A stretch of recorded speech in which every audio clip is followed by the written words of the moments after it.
பிரியமானவர்களே, இயேசு கிறிஸ்துக்குள்ள எப்பவுமே சந்தோஷமா இருக்கணும். சரியா? எதுக்கு துக்கமா இருக்கிறீங்க? ஏதாவது பாதிப்பா? ஏதாவது பிரச்சனையா? நான் தான் சொல்லி இருக்கிறேன்ல, பிரச்சனை எல்லாம் வரும் போகும். இயேசுவோட நம்ம நடக்கும்போது அவர் கரம் பிடித்து நடத்தி கூட்டிட்டு போவார்ல, பிறகு பயப்படணும்.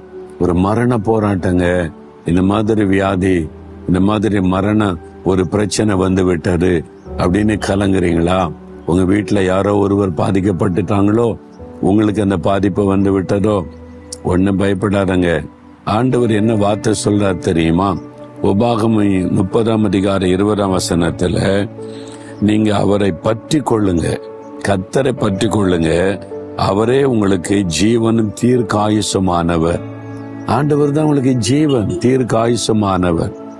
இப்போ சொல்லுவாங்க பாருங்க, 90 வயசுங்க, அதுல மறிச்சிருக்கிறான்னா தீர்க்காயுசுங்க, அவரு நல்ல மரணம் அப்படி சொல்லுவாங்க. அதே வாலிப வயசுல மறிச்சுட்டா அற்ப ஆயுசுங்க, அற்ப ஆயுசுல போயிட்டாங்க அப்படின்னு சொல்லுவாங்க. அந்த ஆயுசை குறைத்தே மக்களுக்குள்ள இந்த நிலைமை எண்ணங்கள் இருக்கிறாரு. இங்க ஆண்டவர் சொல்றாரு, கர்த்தர் உனக்கு தீர்க்க ஆயுசானவர்.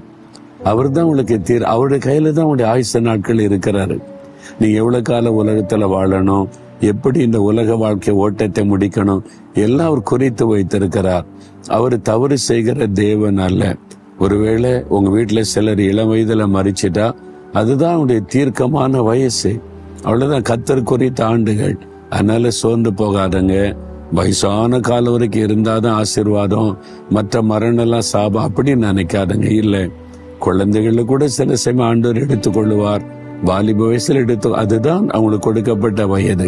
அதனால பாதிக்கப்பட்டு கலங்காதங்க. உங்களுக்கு தீர்க்க ஆயுச வச்சிருக்கிறார்.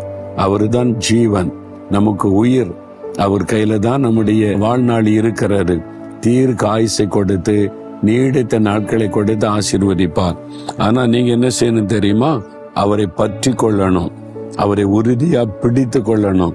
இயேசு கிறிஸ்து தான் எனக்கு எல்லாமே, எனக்கு ஞானம், பலன், சுகம், ஆயுசு எல்லாம் அவர் தானே. அவரை உறுதியா பற்றி கொண்டீங்கன்னா உங்களுக்கு தீர்க்க ஆயுசை கொடுத்து நடத்துவார்.